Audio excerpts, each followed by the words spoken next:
Գիտեիք, որ Սամվել Կարապետյանի գլխավորած ուժը «Ուժեղ Հայաստան» կուսակցությունը մասնակցելու է հունիսի 7-ին կայանալիք ընտրություններին և վարչապետի թեկնածու է առաջադրել Սամվել Կարապետյանին։ Այո, շատ լավ մարդ է, շատ բարերար, հայրենասեր, խելացի, կիրթ,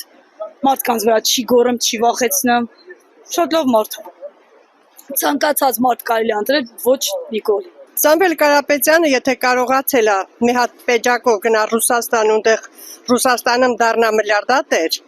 ուրեմն այդքան խելք է ունեցել, որ կարողացել է հասնի դրան, ու ոչ մեկին չի թալանել, ոչ մեկին չի գողացել։ Այսօր նա կարա նաև Հայաստանը կազմակերպի ու առաջ տանի։ Հետևում եմ նորմալ է վերաբերմունքը, որովհետև ինչքանով նա կլինի ուժեղ վարչապետ, ես չեմ կարող ասել, բայց որ նա շատ ուժեղ բիզնեսմեն է եւ հայ է իսկական իմաստով, այդ դրանում կասկած չկա։ Սամվել Կարապետյանն էլ է դավանում, որ մասնակցում։ Սամվել Կարապետյանը Նորմալ են, ինձ համար լրիվ նորմալ են, ինչ ասեմ։ Անգամ ես եղել եմ տաշիրը իրանց տեղ, հիացել եմ, ասել եմ ինչքան լավ է, որ գեղեցիկ ամեն ինչ սարքված,